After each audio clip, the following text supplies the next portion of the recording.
تو اسی طرح سب سے زیادہ احترام اور سب سے زیادہ عظمت اللہ کی، اللہ کے نبیوں کو حاصل ہے۔ اب نبیوں کے اندر جو معرفت اللہ پاک دیتے ہیں اس زمانے میں کسی اور کو معرفت نہیں ملتی ہے اللہ کی، تو اس اعتبار سے وہ جاننے والے۔ اور حدیث پاک میں نبی رحمت صلی اللہ علیہ وسلم کے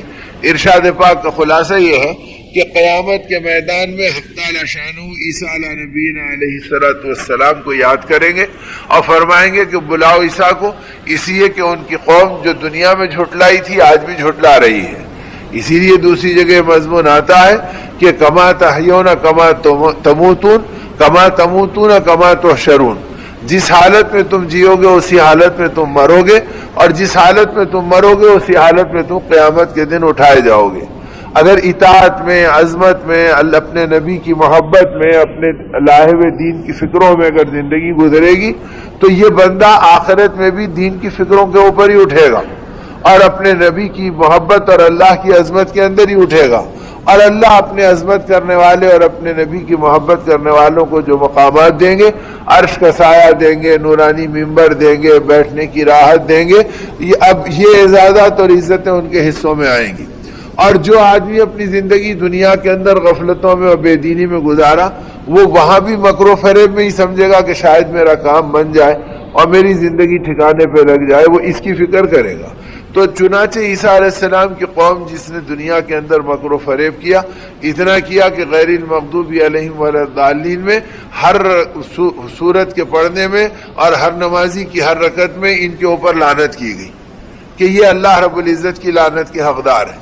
تو اب یہ جن کے اوپر ایسی لعنت قیامت تک چل رہی ہے اور یہ اپنی زندگی کو نبی کے ساتھ بغاوت و بے باکی میں گزارے، یہ اللہ کے سامنے بھی جھوٹ بول کر نجات کا راستہ ڈھونڈیں گے اور یہ کہیں گے اللہ ہمارے پاس آپ کا کوئی بندہ آیا نہیں اور ہم کو کوئی راستہ دکھایا نہیں، ورنہ ہم کیوں غلط راستے پہ جاتے اور ہم کیوں بھٹک جاتے اور ہم کیوں ایسا کرتے۔ تو جب وہ اپنی تعویلات کریں گے تو حق تعالی شانہ، چونکہ وہ دن یوم الانصاف ہوگا کہ انصاف کا دن ہوگا، ایسا انصاف ہوگا کہ اس دن اللہ پاک اس بکری کو جو دنیا میں بے سینگ کی تھی اور وہ بکری جو سینگ والی تھی، اور سینگ والی بکری نے بے سینگ والی کو سینگ مار دیے تھے، تو باوجود یہ کہ وہ مکلف آخرت تو ہے نہیں، لیکن اللہ ان کو بھی حیات دیں گے، کھڑا کریں گے، اور سینگ والی بکری کو بے سینگ بنا کر، بے سینگ والی بکری کو سینگ والی بنا کر اس کو بدلہ دلا کر پھر مٹی بنائیں گے تاکہ ان کا بھی حق ادا کروائیں گے۔ تو اس انصاف کے دن میں اللہ پاک یہ چاہیں گے کہ بھائی یہ جھوٹ بولے اور میں تو جانتا ہوں، اب فرشتوں کو حکم دو کہ ان کے منہ کو بل گھسیٹ کے جہنم میں ڈال دو، یوں نہیں فرمائیں گے بلکہ حجت پوری کروائیں گے۔ تو عیسیٰ علیہ السلام کی قوم جب انکار کرے گی کہ کوئی حق کا پیغام ہم کو سنایا نہیں، تو اللہ پاک فرمائیں گے جاؤ ہمارے نبی عیسیٰ روح اللہ کو لے آؤ۔ تو فرشتے آ کر کہیں گے کہ حق تعالیٰ نے آپ کو حشر کے میدان میں یاد فرمایا ہے۔ تو حضور پاک صلی اللہ علیہ وسلم کے ارشاد پاک کا خلاصہ یہ ہے، حضرت عیسیٰ علیہ السلام جب سنیں گے کہ میرے اللہ نے مجھے یاد کیا، تو حیبت الہی سے بدن کانپ جائے گا اور رونگٹے بدن کے سارے کھڑے ہو جائیں گے اور ایک ایک بال ایسا تن جائے گا کہ اس کی کیفیت بدل جائے گی، اور حیبت کی وجہ سے بجائے بال سے پسینے کے قطرے ٹپکے، بدن کے ہر بال سے خون کا دھارا جاری ہو جائے گا۔ تو اتنی حیبت طاری ہو جائے گی کہ میرے اللہ آج بلا رہے ہیں، پتہ نہیں کیا معاملہ ہوگا۔ تو ایسی جگہ کے اوپر جہاں انبیاء کی یہ کیفیت ہوگی، اللہ جب اپنا پڑھتے ہوئے رحمت ڈالیں گے تو اللہ پاک عام بندے میں بھی اتنی جرات دے دیں گے کہ وہ اپنے گناہوں کے اظہار پر کہ بھئی اس کے بدلے نیکی مل رہی تو اور چلو ان چیزوں کا ذکر کر لوں۔ تو جب وہ رحمت والے اللہ نے اس مہینے کے اس دہے کو رحمت والا دہا بنایا تو کتنی رحمتوں کی بارش ہو رہی ہوگی۔ اب جب ان رحمتوں کی لذت اور ان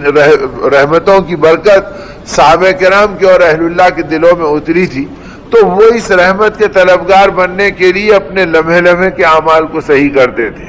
اپنے رات کے عمل کو بھی، دن کے عمل کو بھی، انفرادی اعمال کو بھی، اجتماعی اعمال کو بھی، غرض یہ کہ اس زندگی کو ایسی بناتے تھے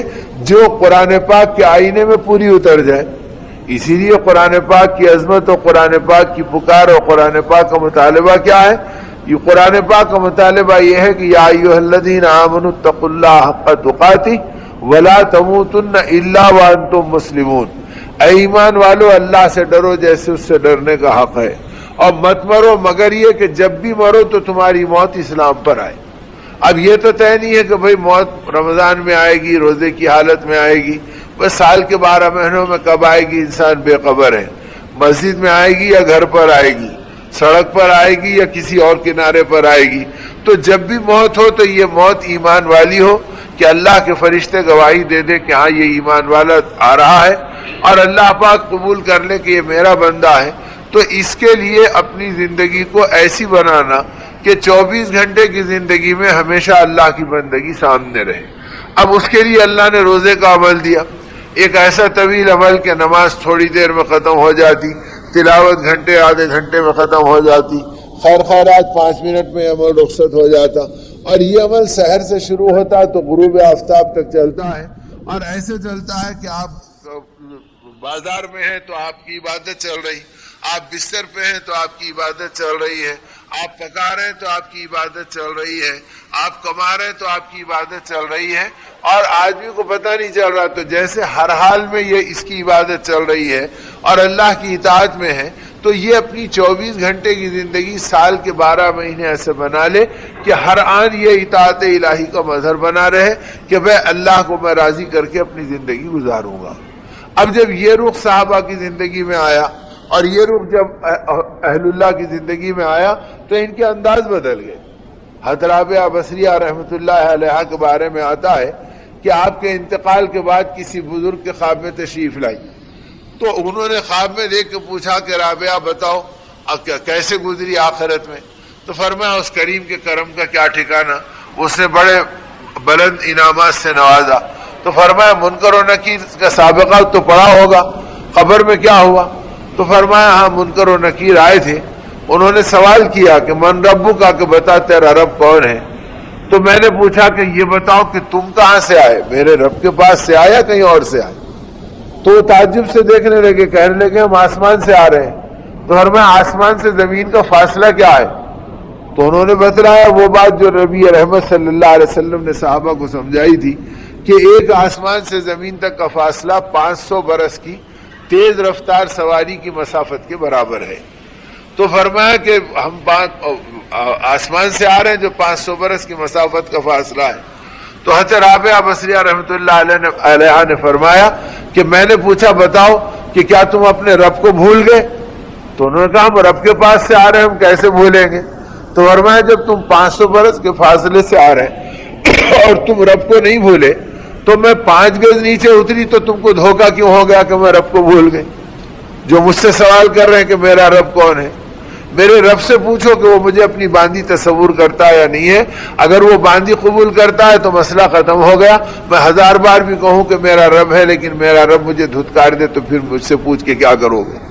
تو ایسے زندگی کے اندر اللہ کا تعلق بنا تھا کہ ہر حال کے اندر اللہ سے جڑے ہوئے ہیں۔ تو موت کے بعد کی زندگی میں بھی یہ کیفیت۔ حضرت عمر رضی اللہ عنہ کے بارے میں آتا کہ سیدنا عمر رضی اللہ عنہ نے جب قبر کے احوال سنے، منکر و نکیر کا آنا سنا اور وہ سوالات کریں گے سنے، تو آپ نے پوچھا رسول پاک صلی اللہ علیہ وسلم سے، اے اللہ کے نبی جب میں بھی ایسا ہوش ہمیں ملے گا؟ اللہ کے رسول صلی اللہ علیہ وسلم نے فرمایا ہاں ایسا ہوش ملے گا اور اس میں تم سے سوال کیے جائیں گے۔ تو حضرت عمر نے فرمایا اللہ کے نبی اگر ایسا ہوش ملے گا تو ٹھیک ہے، پھر ہم دیکھ لیں گے منکر و نکیر ہمارے ساتھ کیا معاملہ کرتے ہیں۔ تو صحابہ کہتے ہیں آقا ہنس پڑے اور مسکرا دیے۔ اب وقت گزر گیا اور جب حضرت عمر رضی اللہ تعالیٰ کا وصال ہوا تو اس کے بعد آپ صحابہ کے خواب میں آئے تو انہوں نے پوچھا، غالباً حضرت علی رضی اللہ تعالیٰ عنہ جہاں تک نام یاد پڑتا ہے، انہوں نے پوچھا کہ امیر المومنین قبر میں کیا گزری؟ فرمایا منکر و نکیر آئے تھے، انہوں نے کہا من ربک کا، میں نے دونوں کے ہاتھ پکڑ لیے اور یہ کہا پہلے تم بتاؤ کہ تمہارا رب کون ہے، مجھے اطمینان بھی تو ہو کہ تم میرے رب کے پاس سے آیا کسی اور کے پاس سے آئے۔ اب وہ گھبرا کے دیکھنے لگے ایک دوسرے کو، تو ایک نے کہا یہ عمر ہے، اگر یہ ناراض ہو گئے تو اللہ ہم سے ناراض ہوں گے، ان سے ادب کا معاملہ کرو۔ تو میرے دوستوں اور میرے بزرگوں، میں یہ عرض کر رہا ہوں کہ ایسے زندگیوں کو بنایا تھا کہ ہر حال میں اللہ کے ساتھ تعلق، تو اس کے نتیجے کے اندر قبر کے اندر اللہ کا تعلق ظاہر ہو رہا تھا۔ ایسا تعلق تھا کہ دنیا کے اندر ہر جگہ ان کا تعلق محسوس ہو رہا تھا۔ جنگل میں جا رہے تو درندوں کے اندر اللہ کا تعلق محسوس ہو رہا تھا، راستوں پہ جا رہے ہیں تو ہر مخلوق کے اندر اللہ کا تعلق ان سے محسوس ہو رہا تھا، چونکہ ان کا اللہ سے تعلق تھا تو ساری مخلوق ان کے تابع تھی۔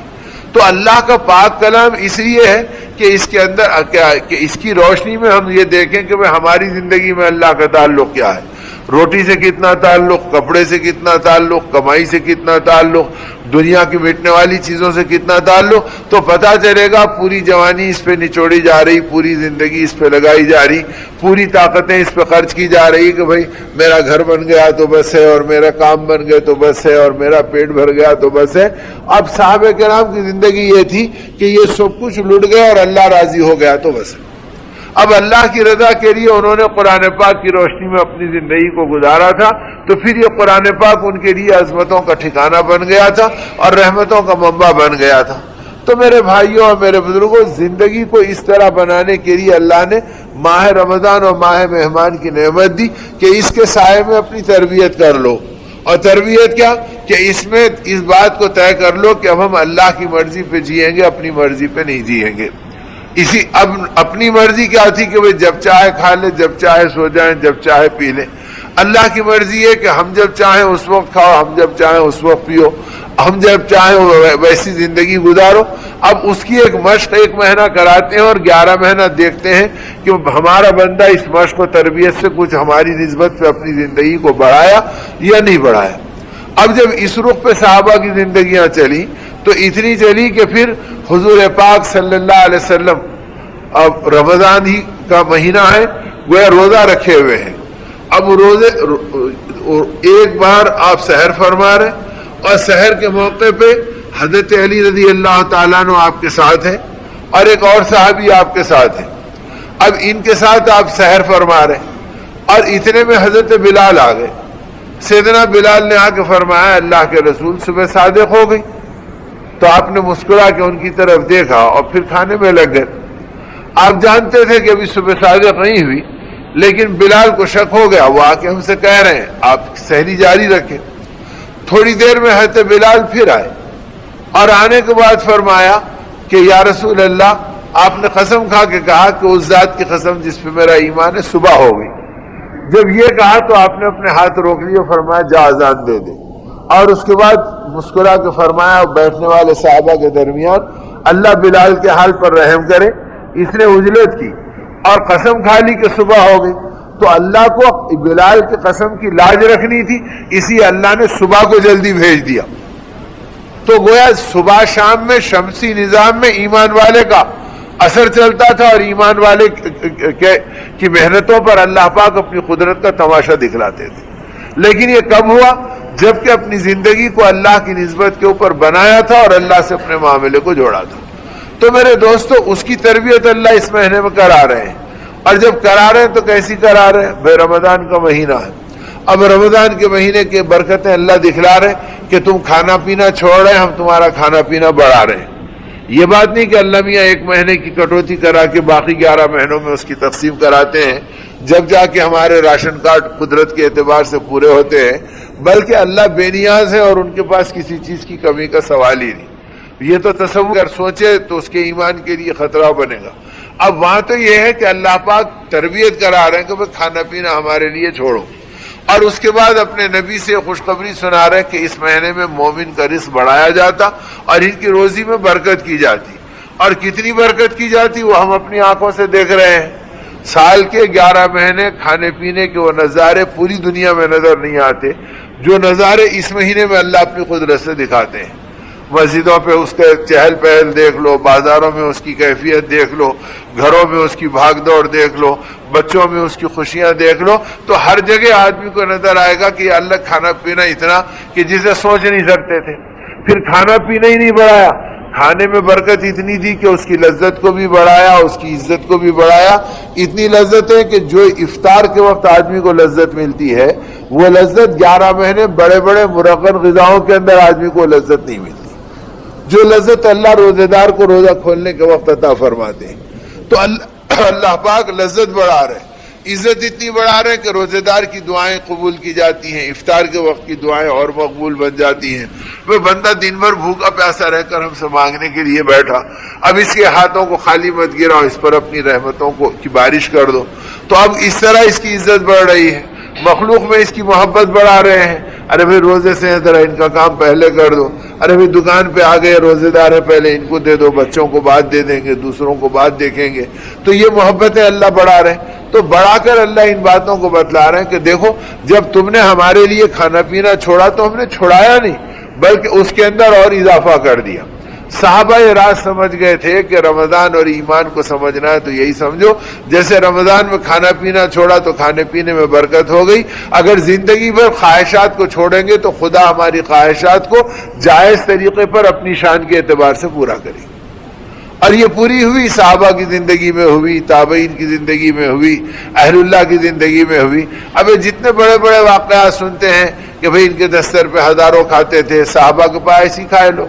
اہل اللہ کے پاس اسی طرح کھائے لو، اور آج بھی کھا رہے ہیں اسی طرح سے، تو یہ کدھر سے ہو رہا؟ بھئی اللہ کی نسبت کے اوپر انہوں نے خرچ کیا تو اللہ ان کے مال میں برکت دے دی۔ ہم سمجھ رہے ہیں جمع کریں گے تو برکت ہوگی، جمع میں تو نحوست ہے کہ آدمی جتنا جمع کرنے کی چکر میں پڑتا ہے پھر یہ انہی چیزوں کے اندر اپنی زندگی کو لگا دیتا ہے کہ بھئی 99 کے پھیر کے اندر اپنے آپ کو ڈال دیتا ہے۔ اس راستے پہ کوئی اللہ کا ولی نہیں چلا اور کوئی اللہ کا حبیب بندہ نہیں چلا، بلکہ سلیمان دارانی رحمۃ اللہ علیہ جو اپنے زمانے کے مشہور فقیہ امت بھی ہیں اور اہل اللہ اور اولیاء اللہ کے امام ہیں، ان کے قول کا خلاصہ یہ کہ فرمایا کہ اے ایمان والو یاد رکھو یہ دنیا اتنی بے حیثیت و بے قیمت ہے، اگر کسی نے ایک بار اس کو محبت کی نگاہ سے دیکھ لیا تو اس کا ایمان پر خطرہ پڑ گیا کہ کب چھن جائے گا اور کب اس کے حالات بگڑ